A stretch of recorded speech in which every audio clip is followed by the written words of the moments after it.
Do you hear that? Would you lend me some coins, please? The In All Honesty podcast needs you to continue running. I will deeply appreciate support from you. You can send monetary contributions to my Mpesa +254 728 171 059 via PayPal at OLAVEORAWO. That is OLAVEORAWO. You can support the podcast indirectly by buying merchandise and services I offer listed on my WhatsApp catalog. My WhatsApp number is +254 728 171 059. Did you think I'd forget? Advertise with the In All Honesty podcast. Hit me up to talk about it. You can do that via WhatsApp +254 728 171 059 or via email OLAVEORAWO@gmail.com, or you can also DM me on socials at OLAVEORAWO. You know, the hand that gives will receive an episode every week. I'm not where I want to be, but I'm in what was once a dream. So if I do some quick math, the future equals a dream come true.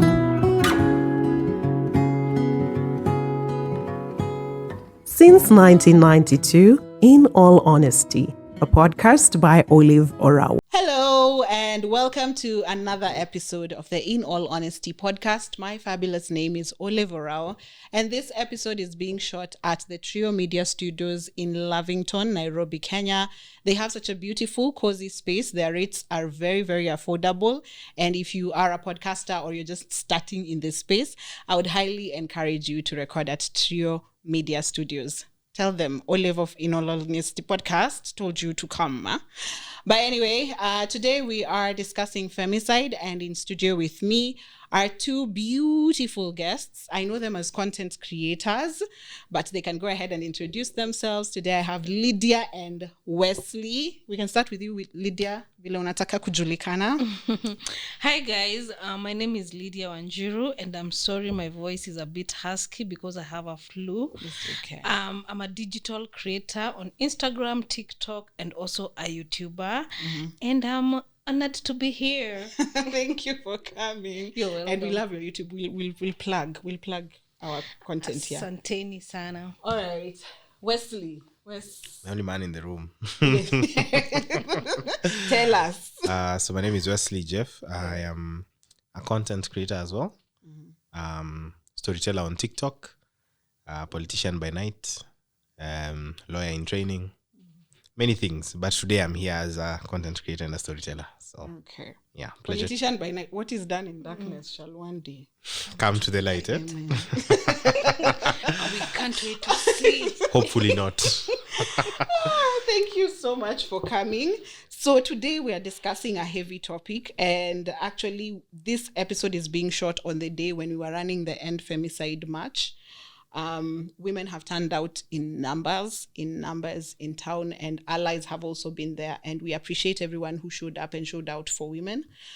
But first, there's something I wanted to get out of the way, because I feel like when we talk about femicide is such a jargon.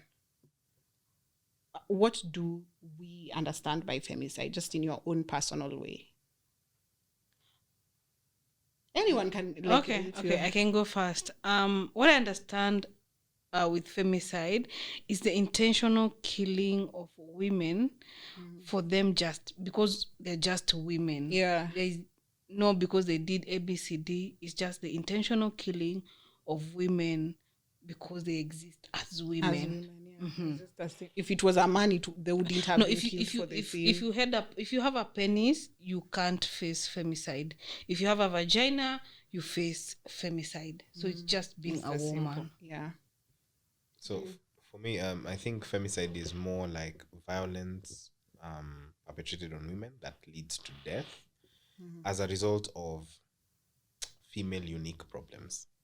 Yeah, so it could be cultural, it could be societal, it could be mindset, but it leads to that direction. Okay, so there's violence, and it's just basically death. It's exhausting. It's the fact that just existing, it's you who made that video, right? That just existing with a vagina makes you a target, and that you could be a statistic for femicide. As we speak today, Usikimie has reported, is it 12 cases? 12 cases. In the last 24 days.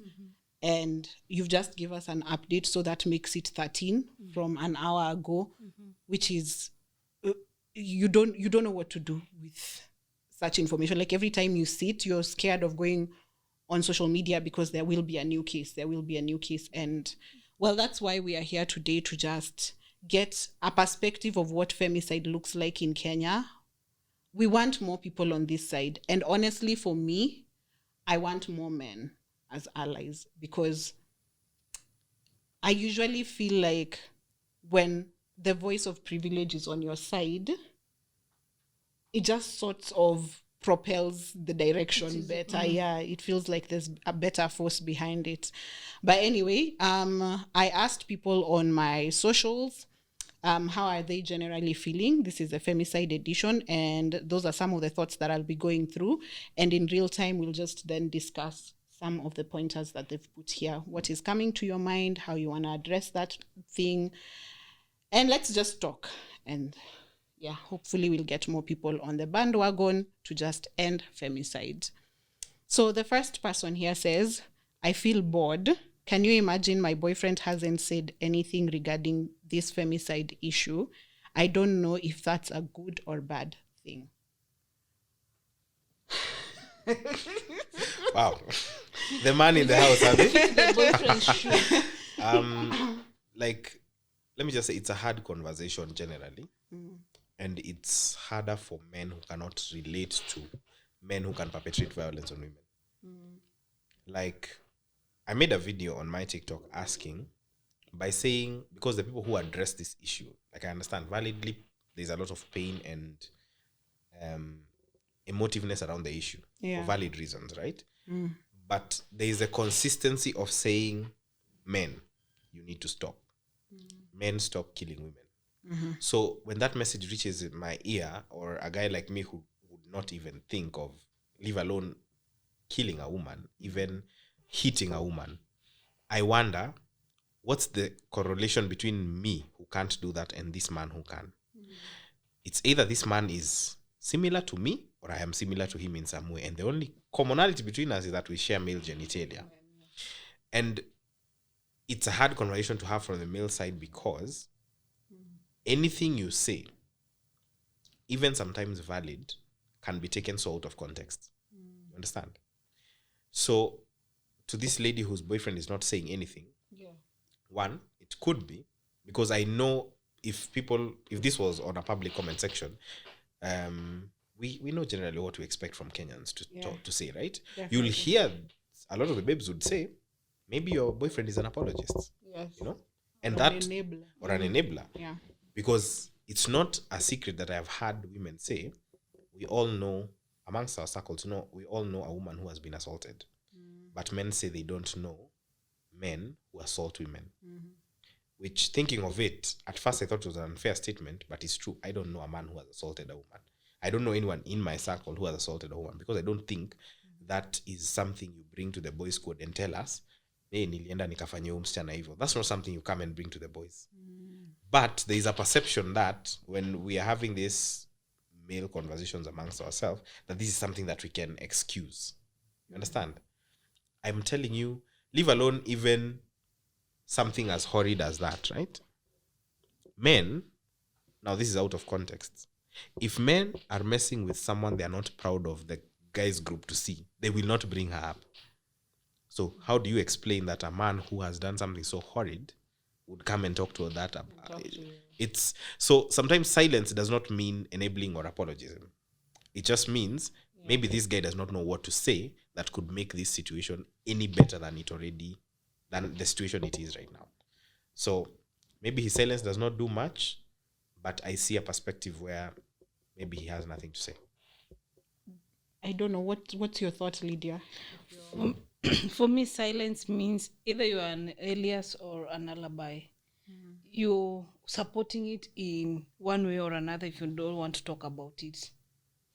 Because there's a lady who came to me the other day when this whole thing, just recently, and said their boyfriend made a comment about why women should continue be getting killed. Because saw that, you saw that, because why are they eating men's money? And the lady just left quietly and left. Until someone says something about it, you don't know where they stand. Yes. So the more you are keeping quiet about it and you're my boyfriend, I don't know where you stand. I don't know if I might be another statistic tomorrow. So someone not saying something about it doesn't keep them in the good books. Yeah. Absolutely. It does not confirm their Their stand, but it also does not condemn them, right? Yes. Because I feel can promise like you, it might condemn them It in might. the sense that this girl is feeling like, it's not you, Jeff, who's a content creator. We don't expect this woman's boyfriend to go on social media and create a post. It's just that me and him, when we are seated in the house, can he just stand and say, babe, there's these things going on the TV. I'm so sorry. Like, just like, how are you feeling? Check up on your girlfriend now that you're dating a woman and you can see things happening to other women. Does it concern you to just even ask them how affirm your girlfriend? Like, are you okay? Do you feel safe? Like, are there things you want me to do around you in this moment that all these things are happening? It doesn't have to be public. He doesn't have to have an opinion about it. He can also just show care for this woman who he's dating. And I would recommend she ask him, like, generally, like, babe, what do you think what do you about the think? ongoing femicide? I would say I would actually, just ask generally. Don't even make it about you. An ask is better than an assumption. Yeah. Ask. Lead from a point of questioning. Like, what's your thought process on this? Because this guy again, I'm telling you, it's even me who's a content creator, and I like to think I'm very daring in some of the opinions I give, right? Sure. So, like, I walk that line very carefully. And I really try and think about what I say, because I know it won't go away, right? Yes. Anything you post on social media doesn't go away. So in my head, I'm thinking, I'm walking the line, and I know the risk, and I know what people might misinterpret. It's a hard conversation already to have, even when my thought process is clear. Now think of the average Joe whose thought process is not clear. Unless you ask him, he might never be prompted to talk about it. You might find that a man like that, his response is, he starts telling you, don't go out at night. That's his version of saying something about it. Because men do process like that. Like, so I think she should just ask to know where she stands, because I'm guessing now she's in a moment of fear where she's like, is this an apologist?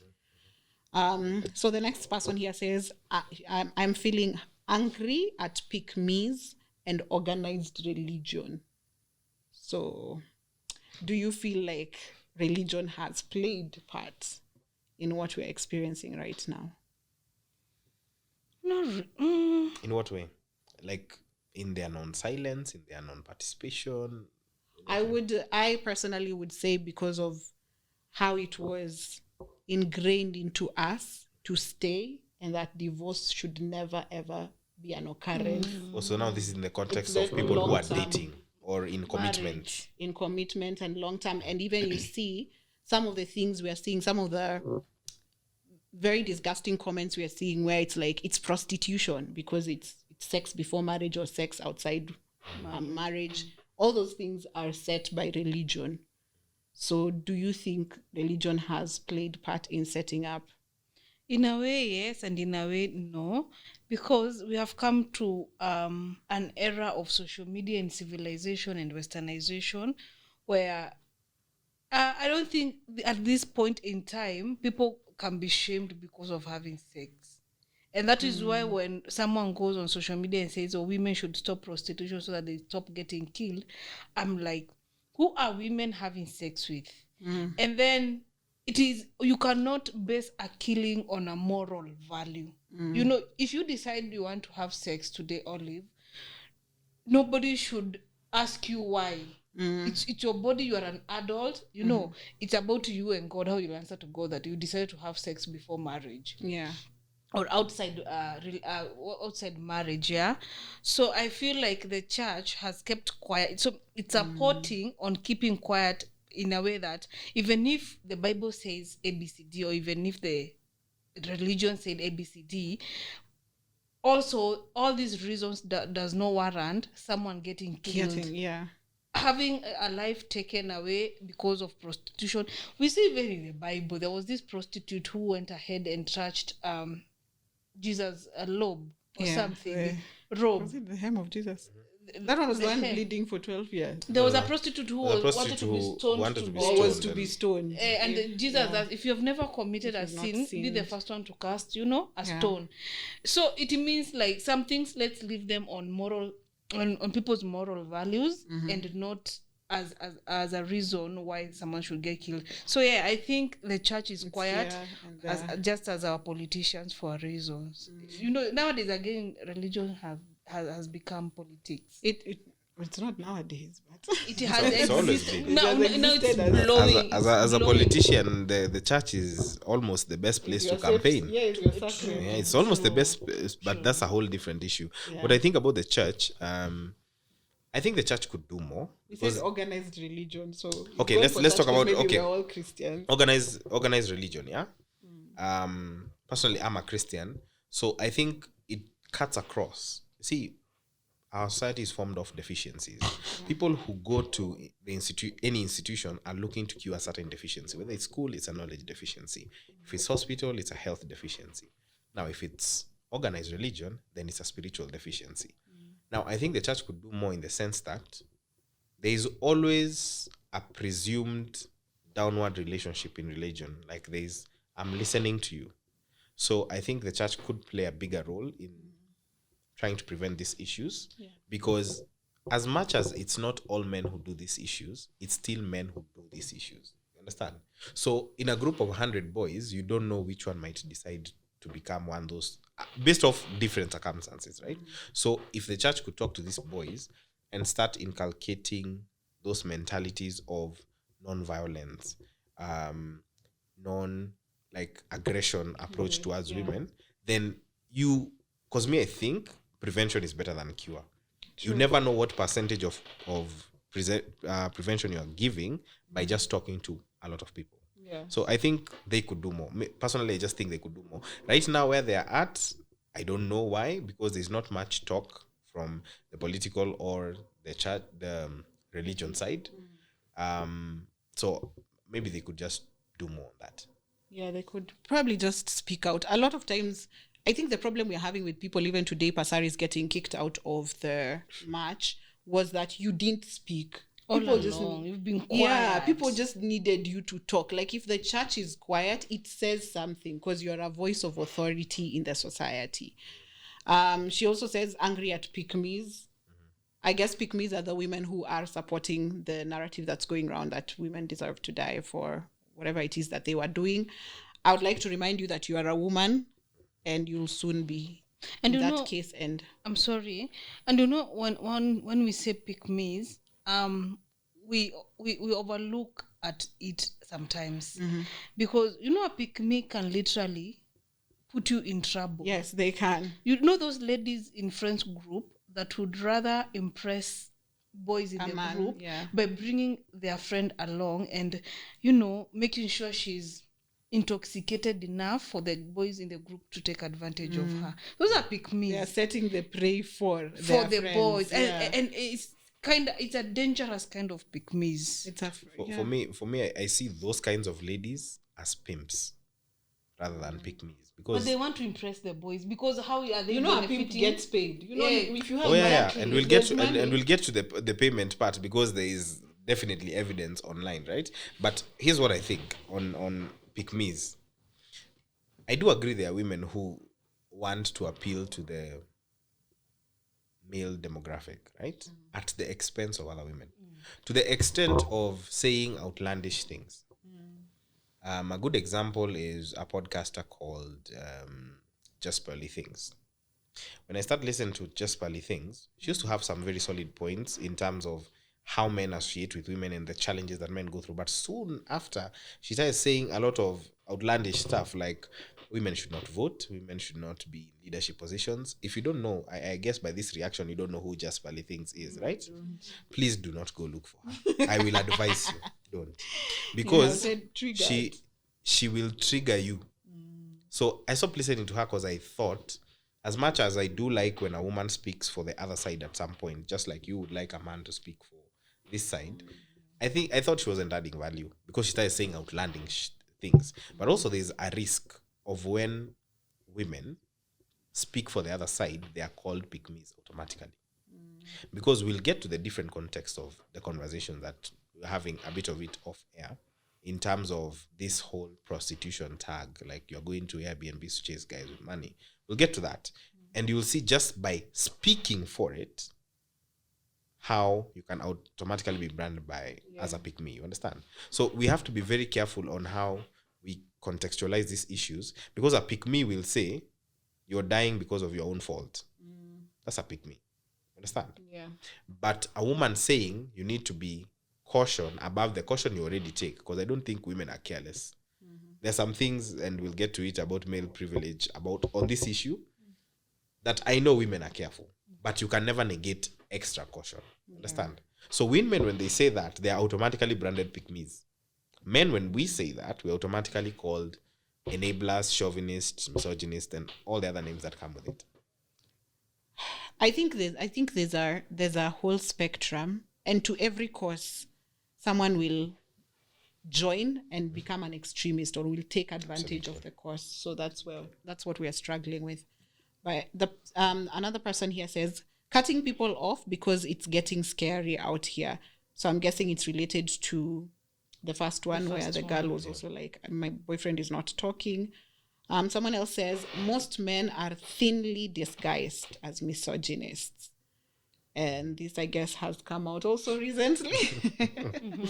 Where, for me, it was a case that happened, was it in 2018, where I was describing how we had issues in school. It was about voting and all that. And I said, I don't like a particular politician because I know they sponsored violence in our school. And I was telling the person I was talking to at the time, not yet even dating, and I was telling him women were raped as young as first years. You just joined school, you don't know what is happening. And this man looked me dead in the eye and told me, was it you who was raped? So, Should not. Yes, it is at this point you realize. And this is someone whose house you've been going to. This is someone who you've been talking to every day. Someone you've been seen in public with, in a restaurant. If this person does anything to you, how do you explain to people? I am an innocent person. I mean, that's crazy. So this is the point, I thought. Do you want to build on anything? I mean, honestly, I can't relate. I can't relate to how that would feel. Okay. Because, I look at it from a guy's perspective, right? I'm chasing a girl, we've been talking, and all the things that come with that. She has no clue what lies at the back of my mind. Yeah, you don't know. But we'll get to the stories part. I'm a storyteller, so I do have some different kind of stories. It's just, as I said, it's just the small comments. And I think yes. I'm more cautious right now. I think I started last year getting cautious about the one word you say that can turn the whole conversation around, because is it you?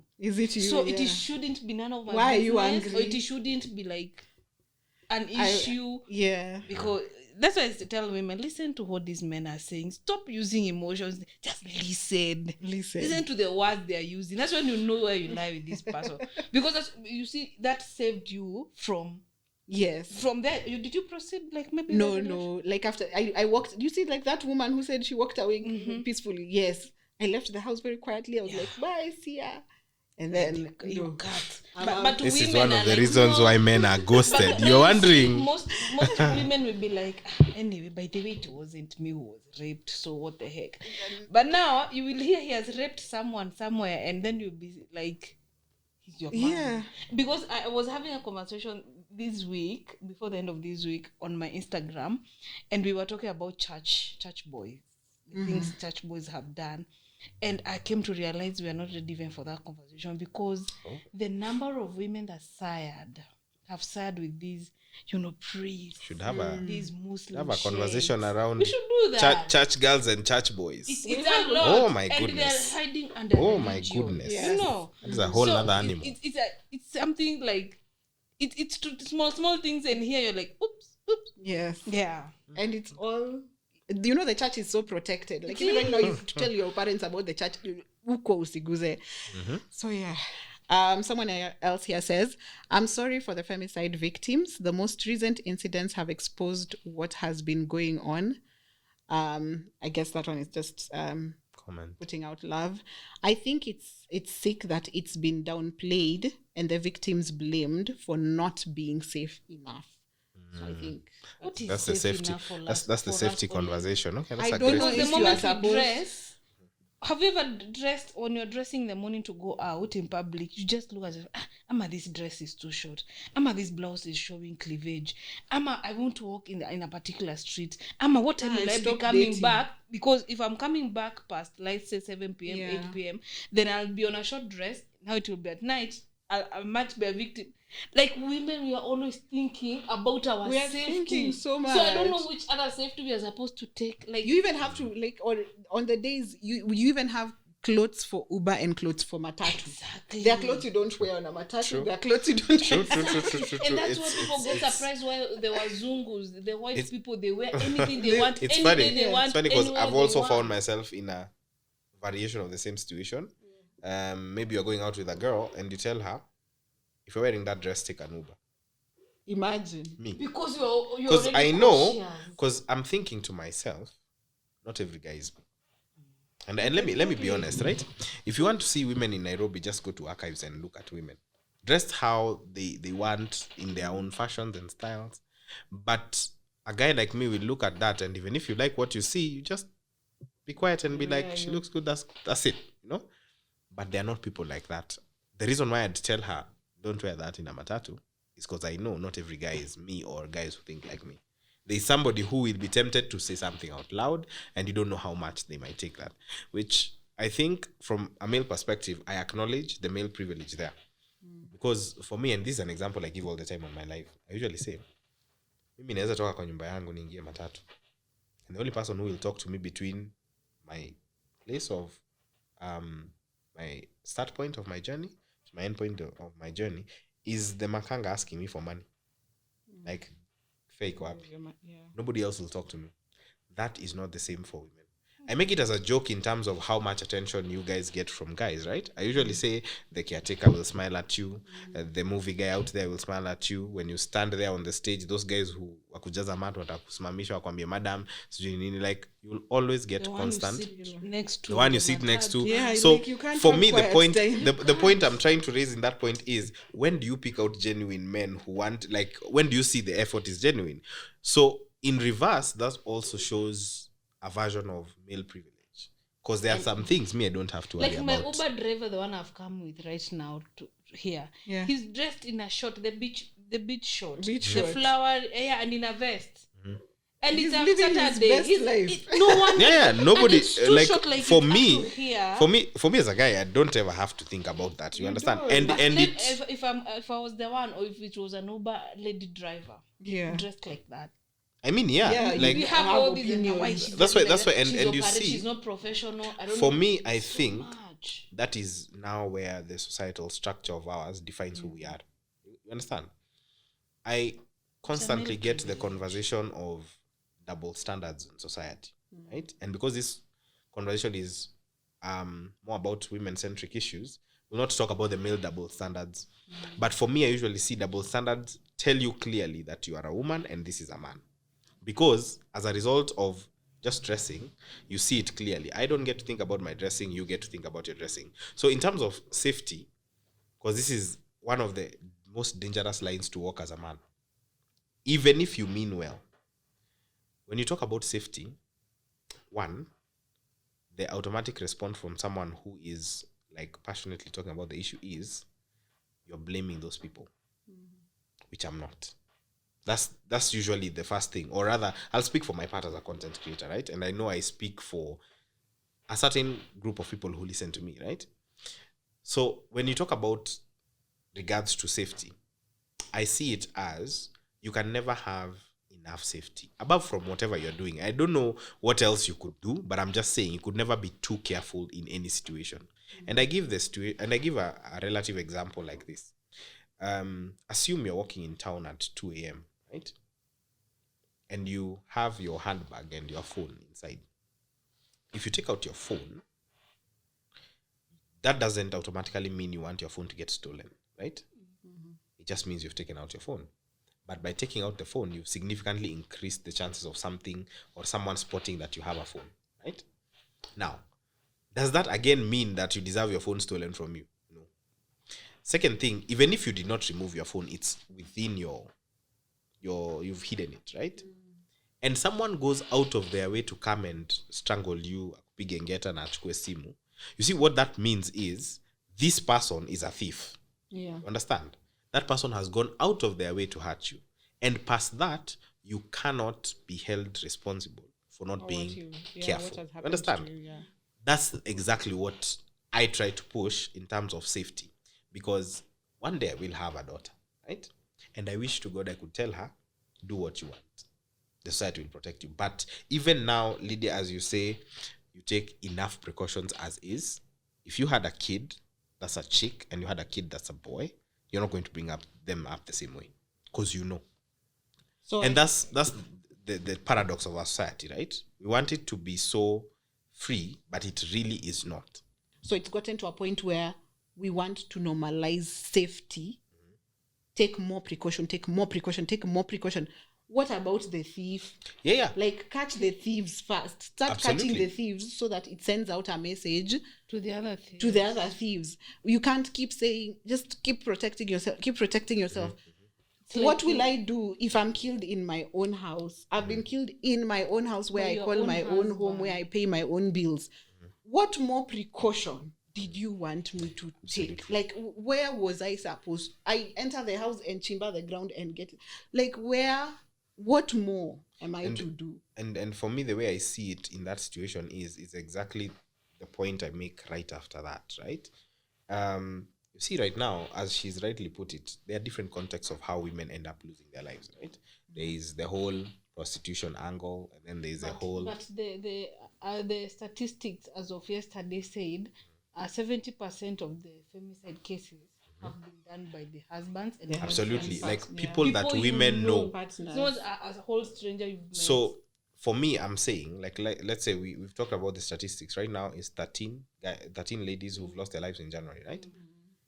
That means those are what we know. Those are what you know, right? And it's exactly the point, because that means there are 13 killers out there. You understand? You take them off the map. Do you really solve the problem, or do you just address a consequence of an existing problem? There's an existing problem, but there needs to be at least consequences. Because I'll give 2 examples. You remember the woman who was harassed somewhere? She was... Boda riders stopped her car and harassed her. Yeah. And then I think the Boda guys were arrested. Yeah. And that whole week, I swear to you, Jeff, we could have walked in this town naked. A Boda guy would dare not call you. So just the consequences. And a lot of times, this is the same thing happening with Uber and Bolt. The same drivers. The same driver driving an Uber is the same driver driving a Bolt. But you take Bolt and they know there are no consequences. There's no way they are getting tracked. This driver will harass you. So consequences need to be... But while they're using Uber, same person. Perfect 5-star. You see why I'm supporting Olive on this? In the UAE, like the Arab countries, when you rape or when you assault a woman or once you steal, there is public shaming. Like, when you rape and assault a woman sexually, you get killed publicly in daylight. Like, everyone is watching you. When you steal, and now this one also depends on the level of theft, they cut your hands. That is the law in Arab countries. So everyone is so cautious, like, hey, I don't want to be. I think that's and a bit of... the Arab countries actually in Peru they used to cut hands for thieves. It should go back to that. I think that's a bit of Moses' law. Like, if you walk around and you meet a blind person, you know this blind person was a thief. Most blind people were thieves at some point. And I agree. Like, I'm not saying we don't have consequences. I'm just saying alongside the consequences, because you see, the consequences are subject to a very long process, right? And what you're talking about is instant justice, which unfortunately won't happen. Right? I think it's only for this case where we want the consequences to be instantaneous. No, to be elongated, like it's long, like we're thinking of it as a process, a low process. Because look at our culture. I don't know if it's Africa, but I know in Kenya, the one thing you would be warned about growing up was being a thief. You dare even take someone's pencil. Wewe utekwa taya na uchomwe. That is how we do. Exactly. And the people who are doomed in life were being told that one will be a thief. And that is how we treat thieves. And thieves would deserve to die on the spot. Someone steals a phone like this, they are caught in town and tayana inaekwa na unawashwa moto. Why can't that happen for rapists? See now, why isn't that happening? I like that you brought up because you've made my point for me, right? It's taking so much. This one we have process. We have protocol for that, processing this one. Like that boyfriend who went up to Eldoret. Can you imagine? And slaughtered the girlfriend. It took 5 years or 4 years.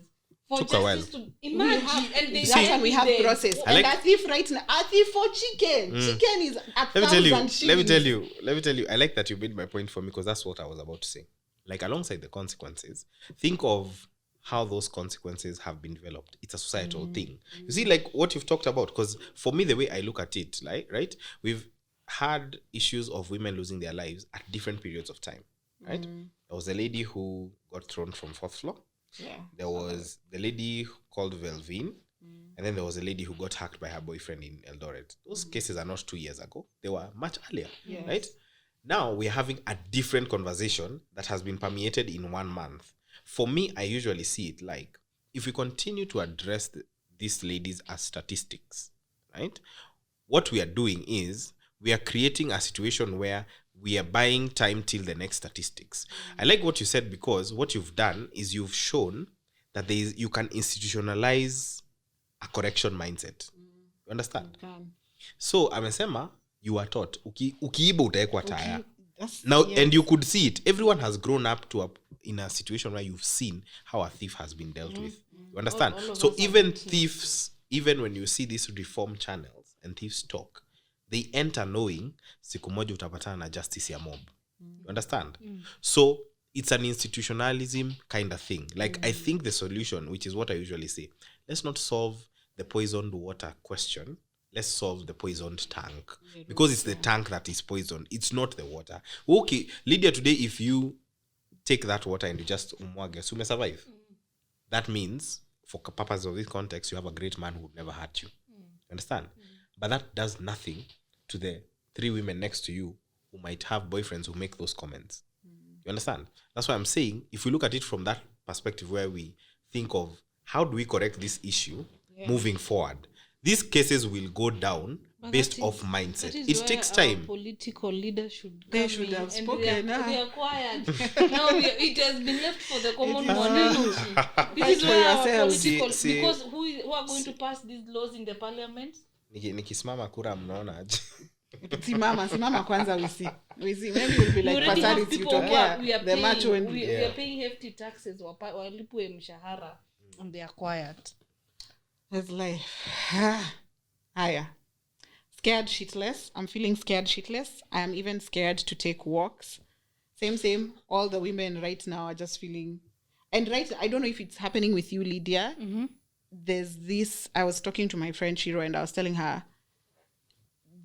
when we are walking right now, there's this consciousness of feeling like every man I meet, I'm thinking, is this someone? Is this someone?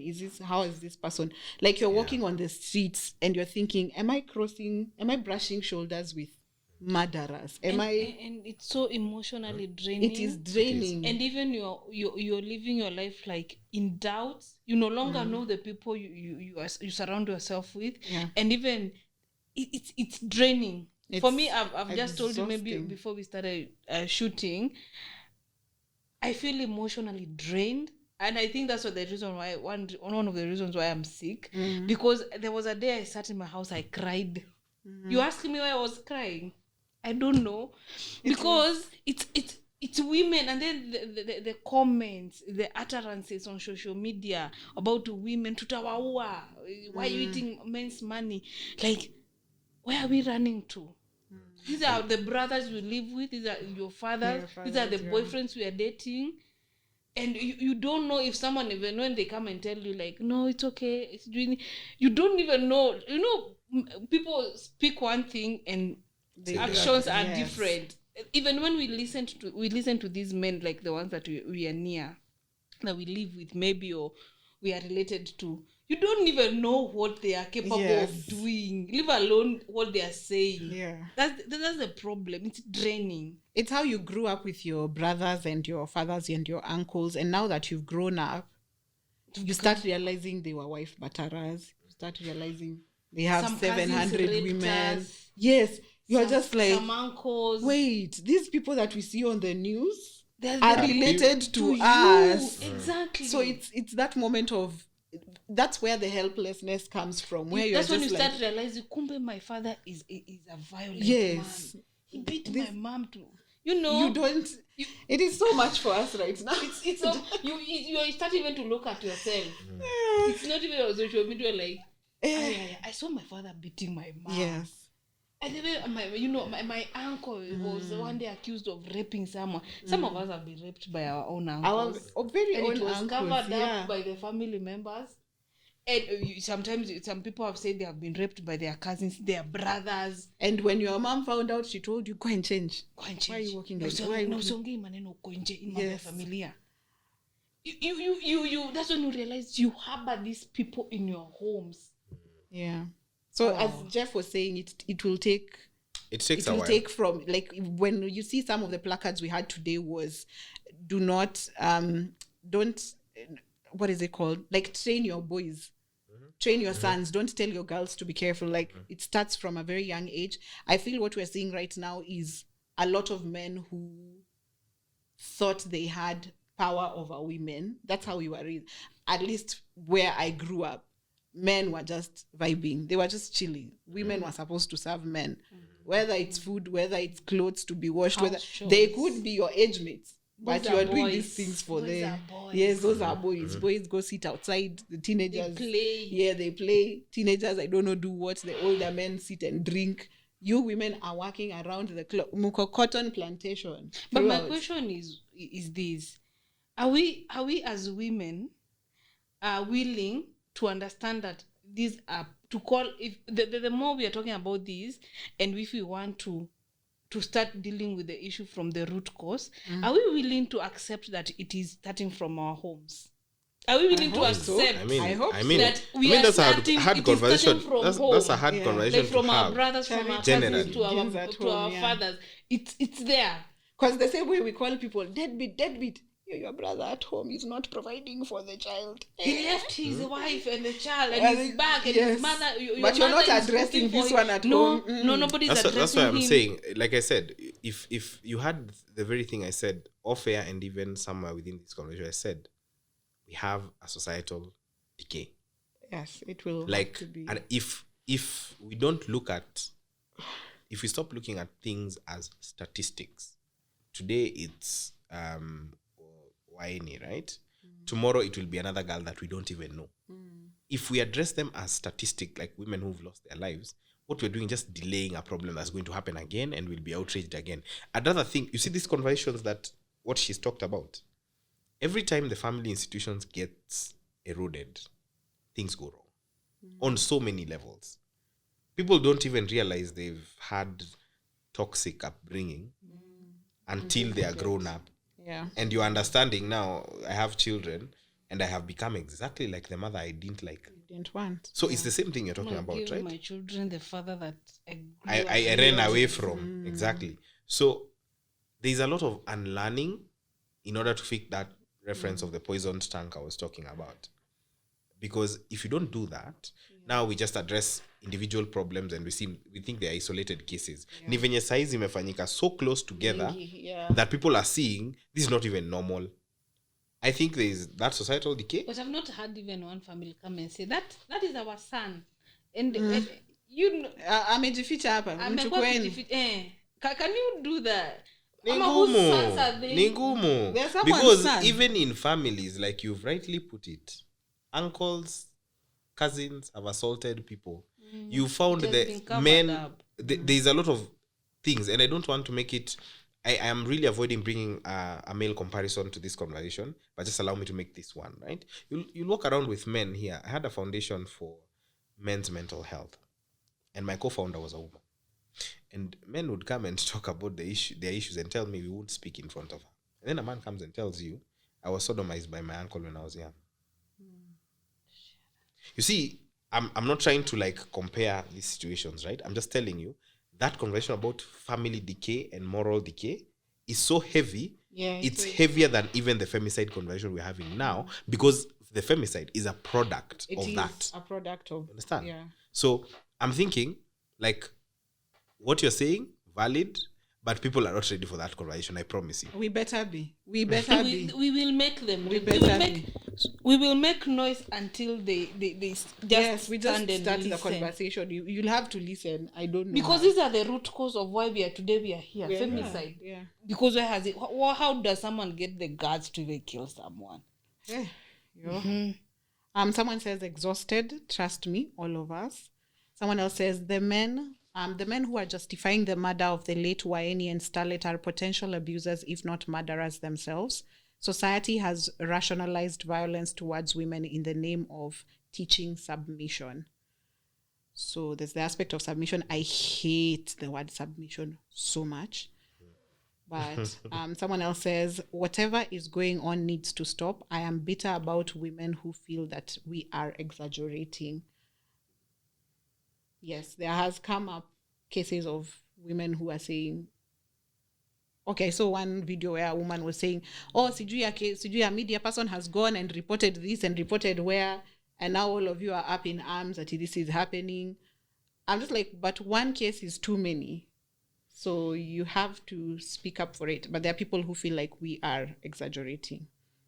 You have... Lydia may choke. Those are the picnics. You know me, I stopped arguing with such people. Even the men in my comment section saying, I'm no longer arguing with those people. Yeah. I'm realizing that the difference between those men on the comment section and John Matara is they haven't gotten the opportunity. That one got the opportunity to murder someone. This one on my comment section just hasn't gotten the opportunity to murder someone. So how do you argue with Let me give you a different perspective, because I agree. Let me tell you, the comment section of social media is wild. Every one of us makes content. Everyone has an opinion. Let me tell you, it's such as on a grave issue like this that is so triggering for you, and I can respect that. But even think of the content that you make that is fun. You're not meant to offend anybody, right? You'll find that there are people who will come to your comment section just to respond. Me, I don't mind when someone is body shaming me. And that's okay. I don't mind. You see, it's because maybe you've processed like that, right? Life. It's because you've processed that in your own capacity. Okay. The reason I'm trying to make the comparison that sometimes you'll make a comment and someone will not be addressing whatever you are saying. Anakuja tu kudisagree na wewe. Ndio tu asikia me disagree na wewe. Are you getting that point? So psychotic people on so the unapata mtu cannot differentiate between a serious issue like this and when Lydia, whom I don't like as a content creator, has made content and they just want to annoy her. So anakuja na hiyo mindset the same way. And I realized how to pick people like that. It's like I didn't realize some time back what unfat meant. I used to make content and I show my body and then I would see unfat. I'm like, what's unfat? I still don't know. You are fat, so unfat. Or like reverse your fatness. Reverse. So at first I didn't understand what it meant until later I saw another woman defend me like, yeah, you keep body shaming people, you keep fat shaming people. That's what I understood. Oh, it is. I didn't know what it is. And now to support his comment, to say some people just say anything, just say it. To object whatever you are doing. Ndo nakwambia as a content creator, and let me tell you, I've realized as content creators, you may not have political power to move things, right? But you have willpower over some people. The people who come to your content every day, community. Right? You have, everybody builds their own community that listen to you. You actually influence thoughts in some way. Yeah. So I'm saying, you hold yourself to a higher regard just by being a content creator. So even what you make and how you respond to those comments, sometimes you give them too much power by responding.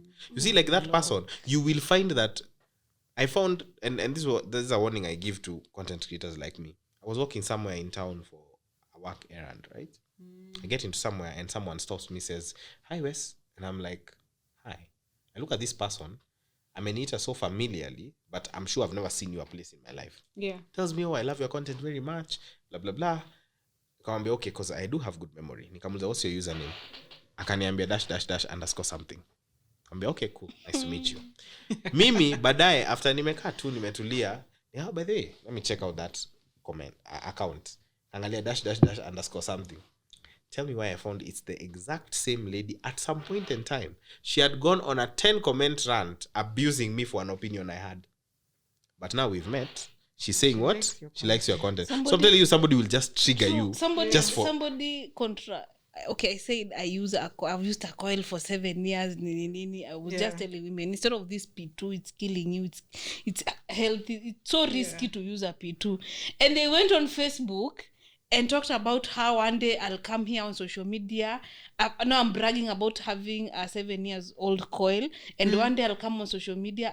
I'll try having a baby, and then I'll come and ask for people to help me and to pray for me.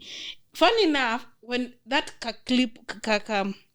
message was forwarded to me, that same lady has followed me, and one day I had sent her 500 bob. She had asked me on DM. You know the funny thing about content creators, we remember that username. You remember the problem, they have used the same username on Facebook and the same profile picture.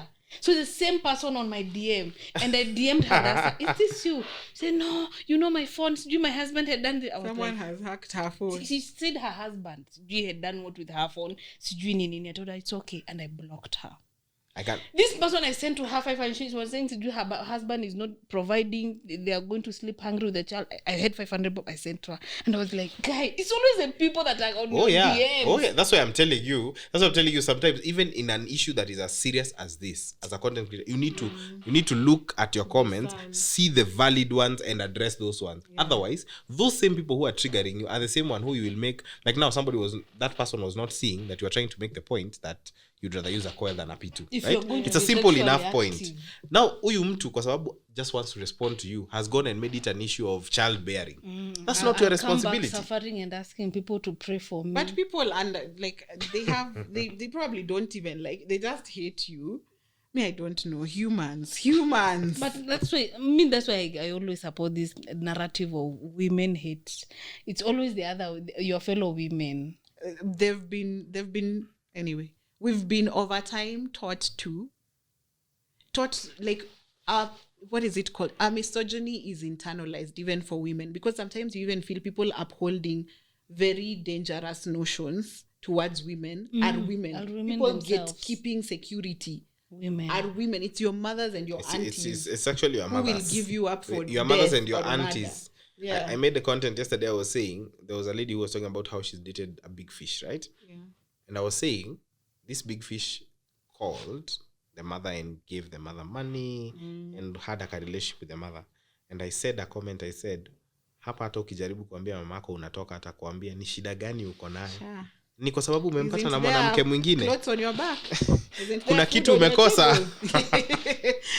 Anyway, one person says, I feel like pray. I guess we've talked about that. Another person says, angry. Very, very angry. I know right now there's a lot of anger going around. Just let us feel angry. Let me tell you, if you have to wake up every day and think about whether you'll come back to your house, you will be angry. Let women feel their anger today. Someone says, haitaenda vizuri na the general public. You follow me. I'm guessing that is an opinion that I would not appreciate as well. If you want, you can send it.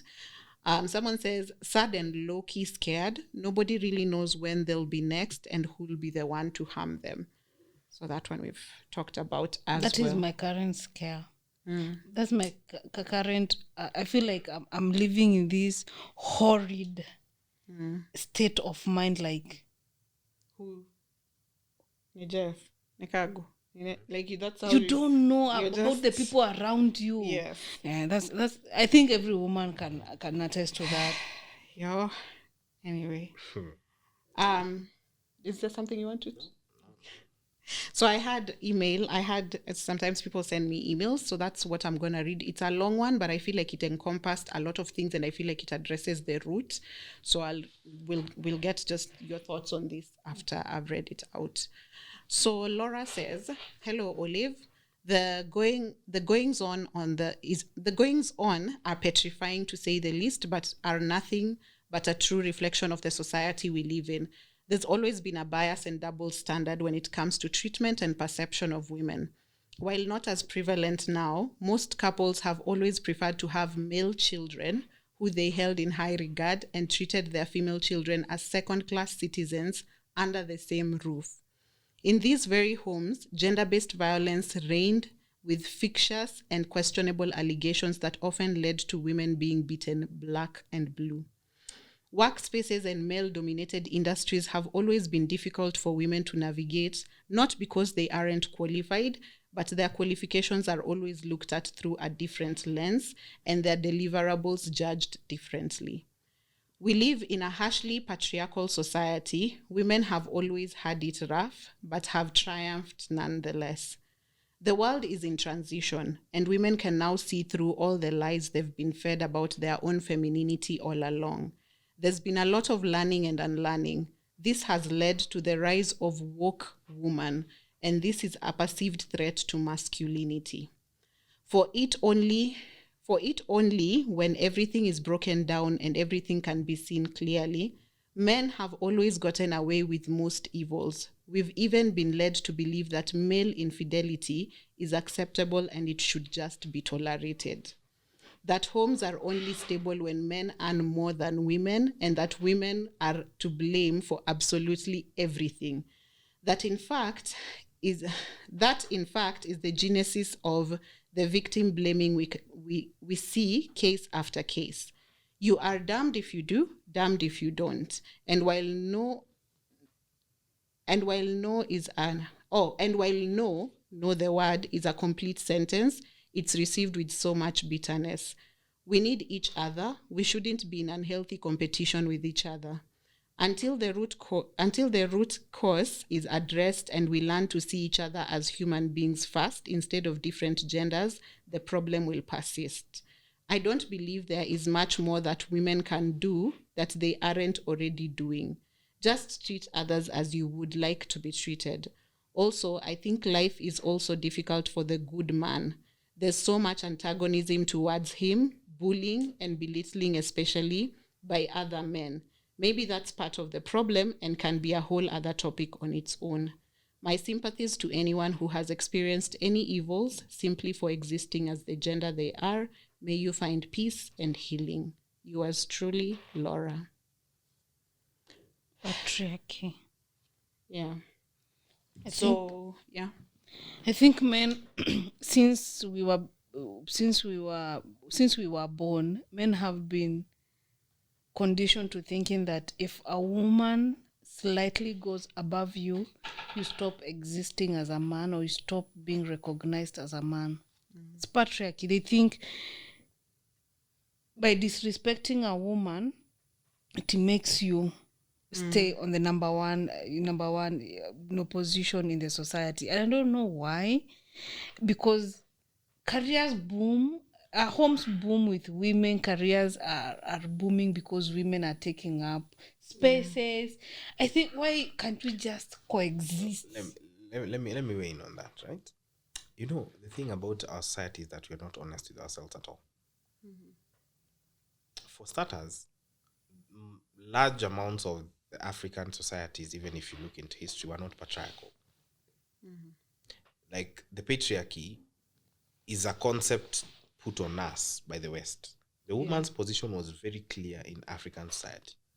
Now, my problem with why I'm saying we are dishonest is because we want to adopt Westernization but still maintain Africanism to an extent, which creates a big problem in how we relate, right? Yeah. Because you see, back in the day, I do agree there are some things that now, being exposed to different cultures and different ways of thinking, you can't say there was oppression. But look at our cultures the way they used to run. Like, the women had their roles. And I'll say a statement that has been said before, like, women were to be seen, not heard, back in the day, right? But women were the ones who ran the homes. Men were just the face of it. Men were the final mouthpieces. Like you find that a lot of these people back in the day who had status consulted with their wives a lot, but behind closed doors. And there was a clear demarcation of our roles and responsibilities and lanes that we had as African culture. I think the problem has come when we want to take modern benefits and maintain African cultures, which creates such a problem because you don't know how to move. You see, like what Lydia is saying, careers boom. For example, if I meet you, you have your businesses, you have your things you're doing, and you earn more than me. What I've seen in you is a woman. I've not looked at you as what you do. You understand? I'm not interested in what you are. I've just seen who you are. Then why is it that when we start associating, the who you are or the what you are becomes a problem? It's because also from the other perspective, yes, there is a question of male ego, but there's also a question of the way you said, there's a belief that, no, it was Olive who read the email. There's a belief that families are more stable when men have more financial capable, right? And it's also in statistic that when women earn more, there's a problem. You understand? So who do we pin that problem on? Is it male ego or is it the upset of balance between roles and responsibilities? Like now, I had a separate situation, right? Some months back, a guy texted me at 12 in the AM, at night, after my life, and told me, Wesley, I want to kill my wife. Oh yeah. Nikamuuliza ati, Kanembe just found out she's cheating, and she's cheating with a colleague and a mzungu. And nimepata messages. Proceeds to send me a whole lot of messages. Then nikamuuliza, okay. Akaniambia ati actually the only reason that I'm not doing anything stupid right now is because I love my daughters. So I told him that you must be the stupidest man on earth. So he was asking why, because he didn't expect that. He told me, akaniuliza why, nikamwambia, so you're here telling me you love your daughters very much. That's the only reason you've not harmed this woman. So you want to harm this woman, you end her life, and you go to committee. How have you solved your daughters that you love so much? Nikamwambia the best thing you can do is you leave or she leaves. Nikamwambia there's nothing you will solve by harming this woman. And why is killing your first? Let me tell you. Now, this guy there's a lot of context in between, right? Like he had a job, he lost his job, he was working for a politician and then got axed with the politician didn't make it. So I looked at it from this perspective. He says the cheating started when the woman got a bigger job. Yeah. That's when even her demeanor towards him changed. Those are points I cannot invalidate. But I was of the essence that we are at the conclusion point. You are saying you want to do something. That's the problem. The context that is building up to this problem is additives to the end result of the problem, right? Yeah. So I told him, the best thing you can do for your kids is separate yourself from that woman. Now. Akaniambia mimi nimejenga siwezi toka. Nikamwambia then find a way for her to toka. Yeah. Because that is and you see, that's the point I'm trying to make, right? There is a clear issue that we don't want to address in terms of how we've been socialized as men and women, right? Because, like, for example, a different conversation of how I was talking about safety. If, like you said, kuna vitu mimi sitafikiria, au utafikiria, ndio? And you'll hear women say, my dress, my choice. Ideally, that's how it should be. You should be able to dress the way you want to. But is that the reality of things? No, it's not. Because people will judge you from how you look. That is just the truth of the matter. And it's not it's not a West thing. It's not even a next man thing. It's how society has conditioned us. Because if you go to France today, wear your bikini during summer, nobody cares. You literally walk into restaurants in your bikini and a sheer top and you're fine. Here you try that even in short shorts, it's a problem. Because societies define a lot of what is considered moral. You understand? So, are we saying that the problem is within our morality or our mindset? What should change? But I think men are having a problem with moving on and accepting that women are allowed to change their minds, because amongst the statistics that we are dealing with femicides in Kenya is where a woman in Kiambu, she was slaughtered by her ex-husband, and she had already started moving on because they had, separated. That man cannot move on and just seeing you exists. And then today's case, today being the March day for femicide, a lady went back to her mother's house after ending the relationship with the husband. The husband has come all the way up to the mother's house and slaughtered the lady. Brings me to the question, are men having a problem with moving on, or women saying no? There's a possession things. problem. There's a possession problem because what this lady has mentioned in the mail, what we're experiencing right now is as a result of a shift that's happening in the society. Women, we were brought up, men thinking they had power over a woman. Women were supposed to listen to your authority. So even as Akin and Jeff were growing up, they believed at some point you're supposed to order a woman around. Women were supposed to existed to serve us. So can you imagine the shock of this man when he's now 23 and he's realizing, kwani mama kona pesa yake, kwani anaishi peke yake, kwani anaweza fanya vitu peke yake, na kwani anaweza nikata, anaweza nikata, and they can just, like, a woman can now leave my house and continue with a life without me, consequences of any sort.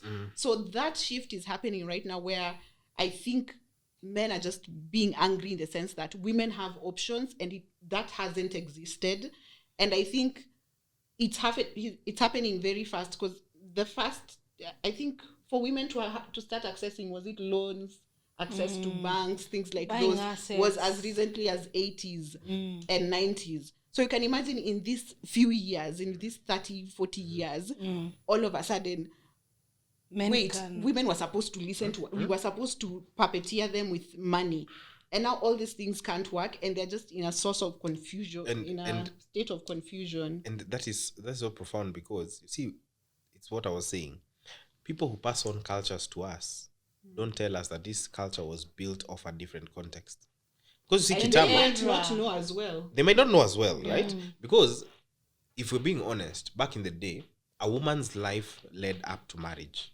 True. That was what you expected from a woman, right? So you're being taught the whole time, this is what you expect as a woman. This is how to behave for your husband. This is how to behave as a mother, right? So now, men are also calculated to understand that, or indoctrinated to understand that. So now we are facing a situation where there's a lot of expectation of that. And that also comes from something from a woman's perspective, where the man is the provider purely. You understand? Even if I earn more than him. You see? So now, that's where the paradox of what the societal thing I was talking about comes in. Like, you are African inherently.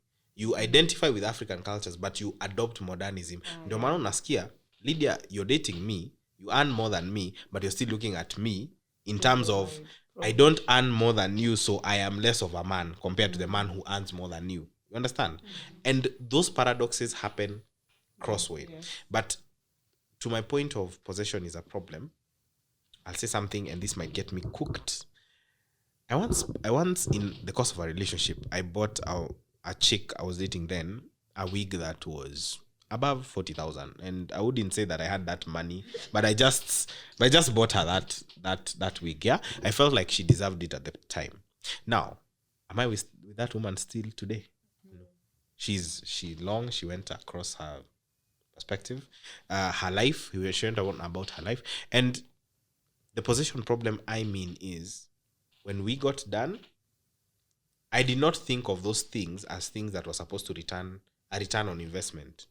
I thought, in my head, I don't regret doing it at the time, because I believe I was doing it for the right reasons, right? But the problem comes in, not many people process things like that. Is that umelipa school fees, there's nowhere you're going because umekulipia school fees. And that's why I made content and told people, as a man, please invest in the woman that you are into or interested in as much as you're willing to lose.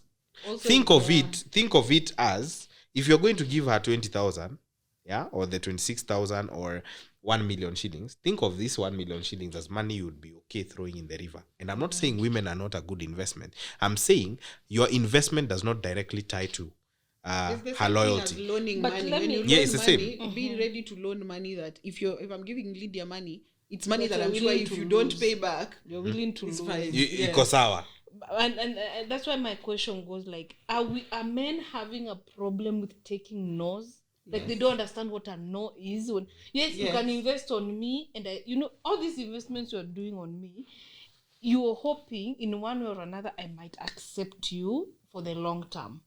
What if the investment has not warranted me to accept you for long And that's for a why long term? we are making the same point, literally. We're making the same point. I'm saying But men are not. You're not asserting that men are having a problem. I actually They're am. accepting. Actually, I'm saying. I don't know if I don't know about your upbringing, but in my upbringing, I feel like boys didn't hear the word no enough. To know it's So a that's word. why they cannot process it in their adulthood. I don't Women, think so. we had no.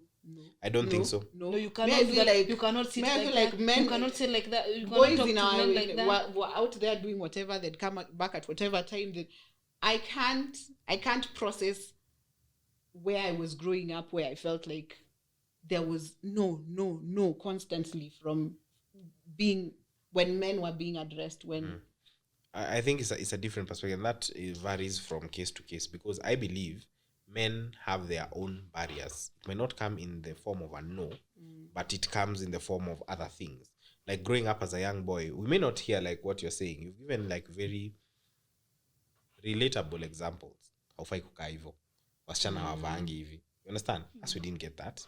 But as a man growing up, there's a lot of checks and balances the world gives you, that failure for a man is more definite than failure for a woman. That is just the reality. That is the reality of us as guys. We don't hear it in form of no's. We hear it in a different version. And what you're describing, I was building up on her point to say, when men were growing up, they were told, you see, the way boys were being told in school, work hard and have money, women will come later. exactly. Work hard and have money. So now you've worked your life, you have money. You have the and money, then and this woman she's is not. telling you She's no. not. You understand? And it's Unashangaa huku ni wapi? si ndio nakwambia, na Why is she hiyo saying paradox no? inaanzanga kitambo. We experience very different realities living in the same buildings. For example, as a man, another thing that manifests itself clearly as a barrier is the barrier of vulnerability, right? So me and you, Lydia, we are siblings in the same house. Ukichapo, you are allowed to cry. Mi nikichapo, I'm told wanaume hawaliangi. Then I go to school, I'm beaten by a teacher, and then when I start almost crying, ananiambia unataka kulia mbele ya wasichana. So the next thing that processes in my mind and gets hammered is you can't cry, and more so in front of a woman.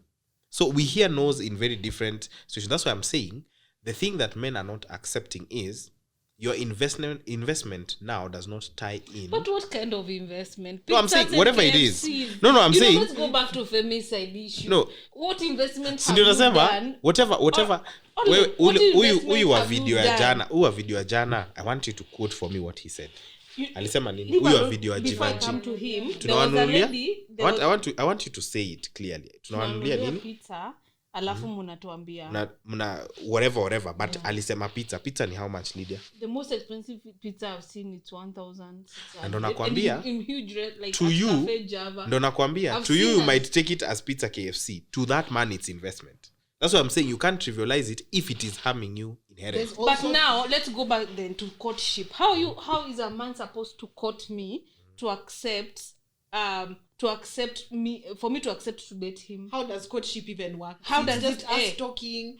Where do we talk on phone? You No. impress me. We talk here on and there. restaurants and KFC and pizza and whatever, right? And I'm saying, if as a man you cannot accept that this money you're spending, investment, resources, whatever you want to call it, does not tie into Lydia kuingia box, ama Lydia kunikubali, then you will end up doing things like that. That's why I said, invest as much as you're willing to lose. And also men should learn that, because I felt there's certain situations where I've talked to men and it feels like men are playing the victim. Men should also learn that you can withhold your money. this money has not been forced out of your pocket. No. Do not go and give people money and then claim they've eaten your money. Hakuna mtu alikupiga ngeta. And me, the I'm same like, way women say, I don't want you, is the same way you can say, I'm not spending your money. You can be bullied. You'll be told you're stingy. It's okay. Ukisema hivyo kama mwanaume kidogo, you'll stay single. Sasa, that's on you. How now? That's on you. Because there was that even the case. same way as we've decided we don't want to get killed, so we are single. There was That's that on case, the lady who, this was a trending video. The lady who she was rescued by a man with this guy who had bought her chicken and chips. Oh yeah. I saw And that. the lady was so furious, like, you want to go with me because of this 600 chicken? nah, ilikuwa 600 issue. worth chicken. I remember And this from guy the is so adamant and so assertive, like, nimembaia.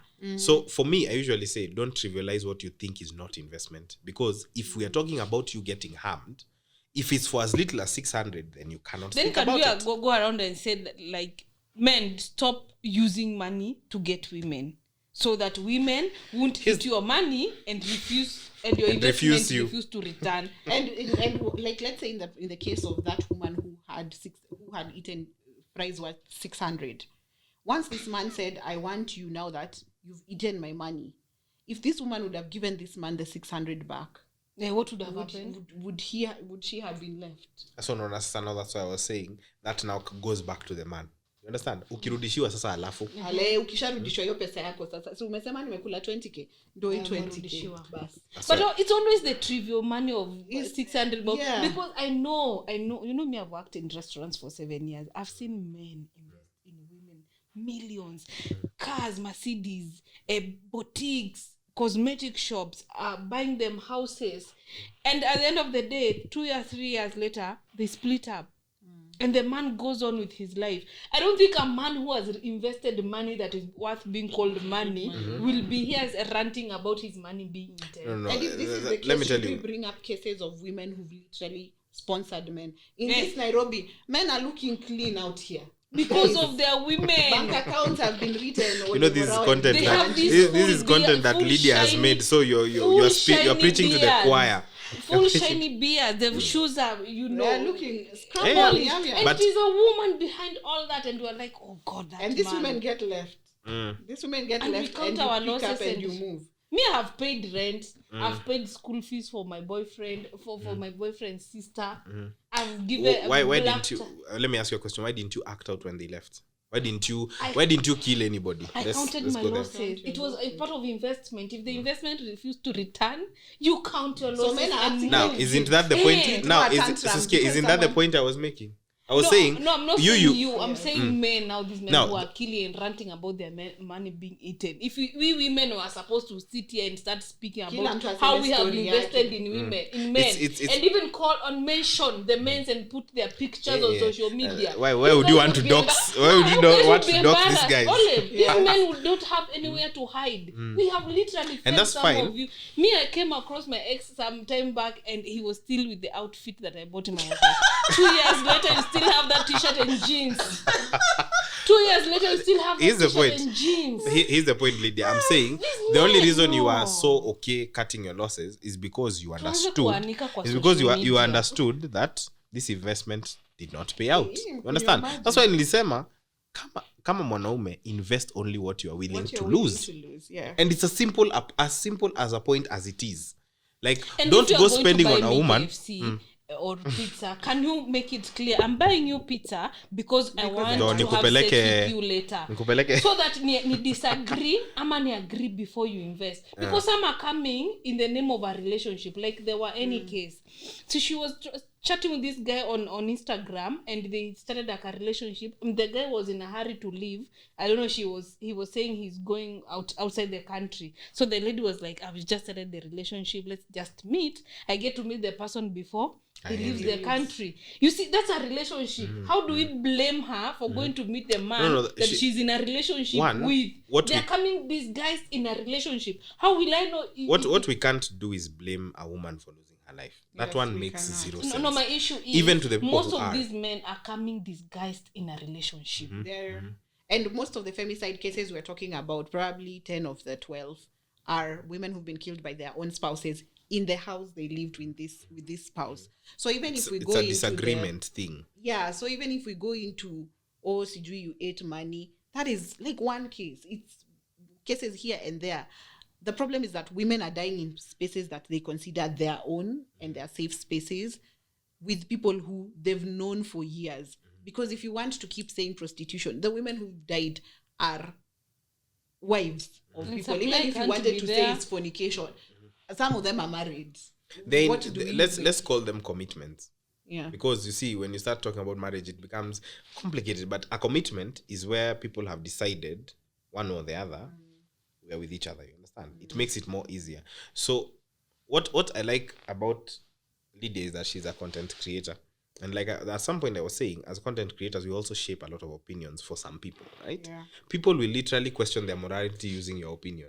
Somebody will come into your inbox asking you a question, hoping you say something that either validates them or sets them straight, right? And this is one of the things that I was talking. And you're correct to say that good numbers of cases for these situations are not only in the prostitution context, right?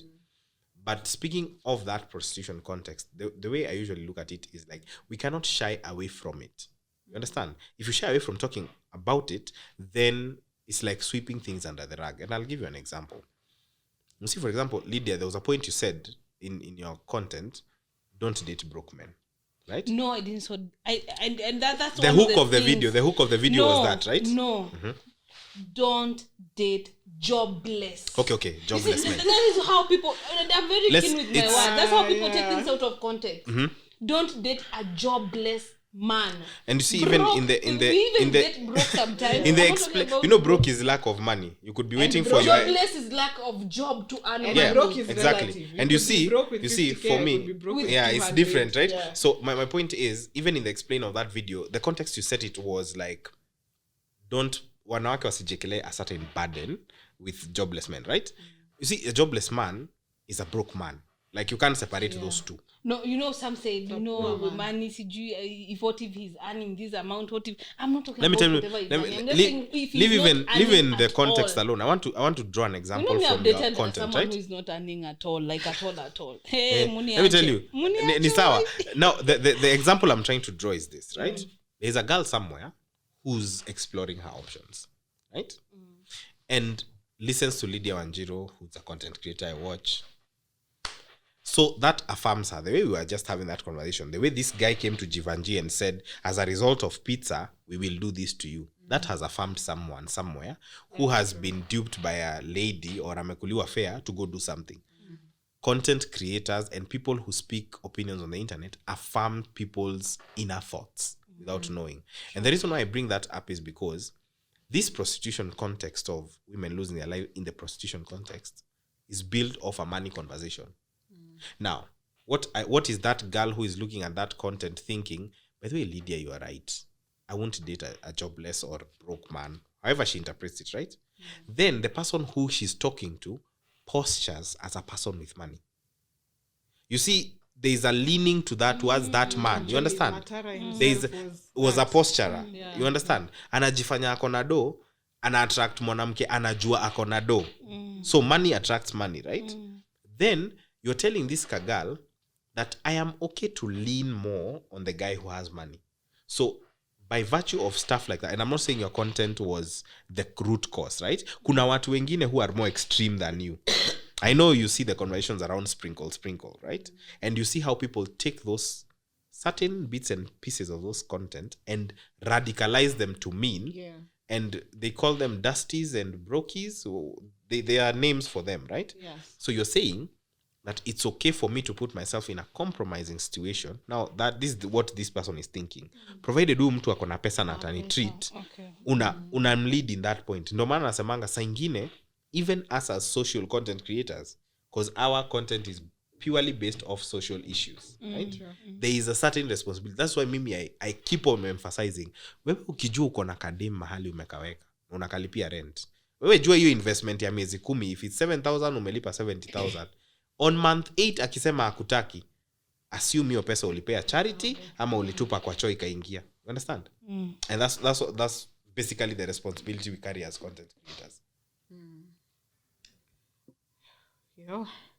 No, right? There's a lot. It's a lot. It's a lot. It's a lot. much. It's a lot, and I don't think we It's can't within finish. a split of second, things can change, yeah. Can change. for you. Yeah. So I'm glad for the perspectives, at least having people, and I'm glad that it was you two who talk on social issues so much. So basically, that brings us to the end of the podcast. But Can I mention just one point before you end the podcast? Yes, there's a... Please, your sisters also, you girls have friends, right? Please listen to your friends. Your friends oftentimes are not know that guy who has questionable character. But I've our sat- sisters, when they're in love, they don't listen.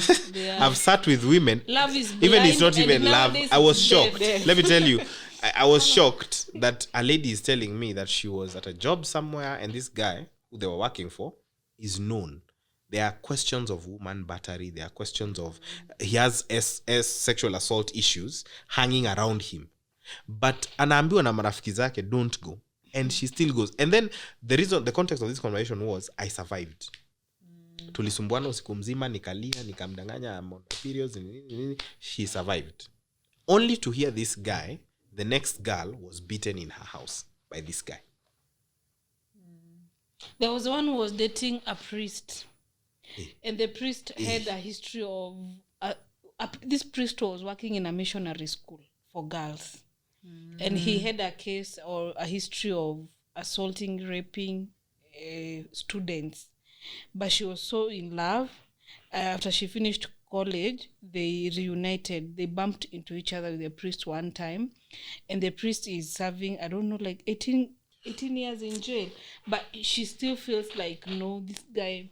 It's not enough. No, he doesn't deserve that because he's so loving, he's so caring. Oh, wait. He doesn't deserve the punishment. Yeah. And then the allegations, there are no substantial facts for him being sentenced or being warranted 18 years in prison.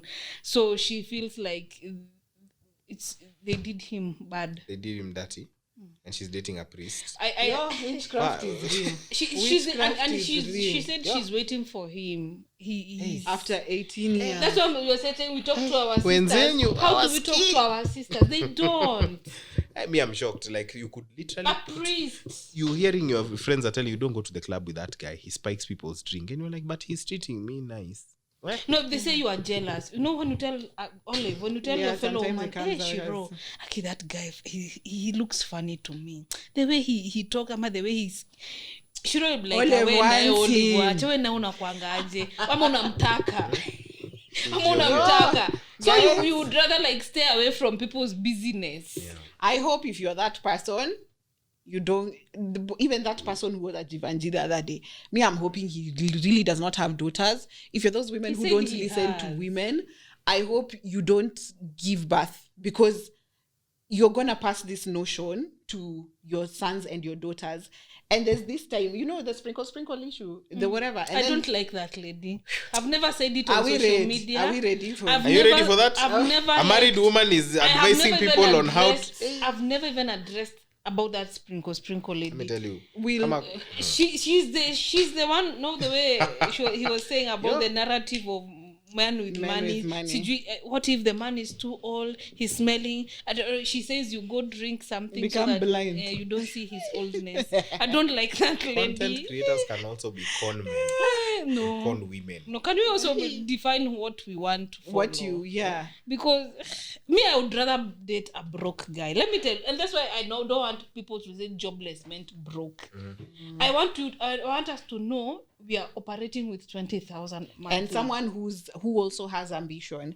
You might be dating someone who might not have a job currently, but they're looking and they have they're dreams working of on becoming themselves better. And they are sending themselves. Let me direct translate. Wanajituma. Rather than these people with money and walikula pesa yangu.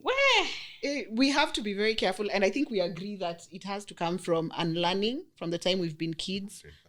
And that means sons and daughters. And the point I was building on before we got into that was there was this sprinkle nonsense. It wasn't sprinkle per se, but it was women inciting other women. We go for money. We take money from men. Mm-hmm. And then there was a whole thread now on Facebook where now women came in and said, I used to be this girl until I realized I have a son. And I realized I don't want my son to be someone's ATM. It is only at this point that they started changing their parenting. So if you are a parent, I will appeal to parents. The traumas we're talking about right now, I have a whole podcast based on trauma. If the traumas we're talking about right now were instilled on us by our parents. So parenting is a huge, huge deal. If you're a parent, be very careful about the notions you pass on to your children. Be very careful about what sort of world you'd want them to have. Because right now, Akina John Matara, we can't help. Already, people commenting on Twitter and saying those things, we can't help. They're already 30, they're already 40, they believe in these things. 18 plus we people. can only start with the ones who are now coming up and build a different world for them. And hopefully the rest of us can stay safe within this time. Hopefully the government can do something. Hopefully people can be brought to book. All of this, I just hate that we are saying hopefully because Kenya has let us down multiple times. So here we are.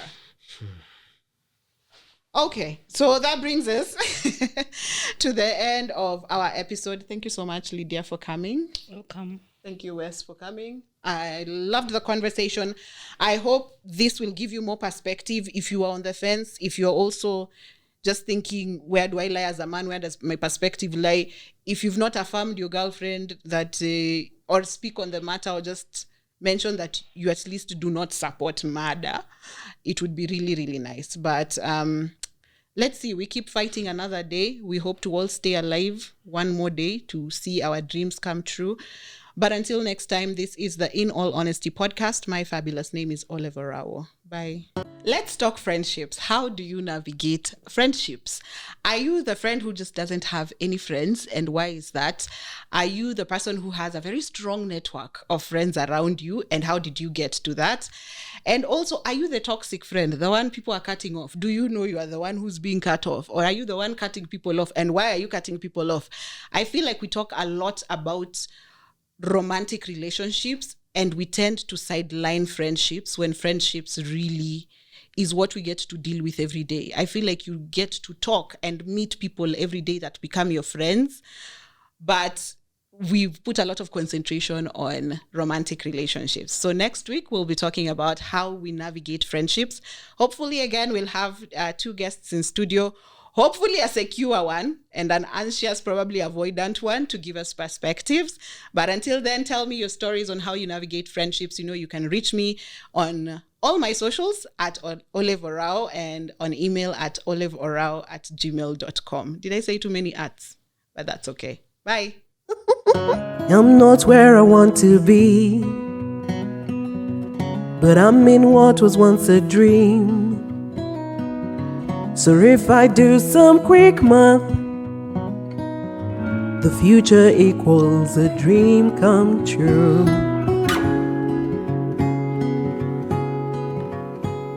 Since 1992, In All Honesty, a podcast by OLAVEORAWO.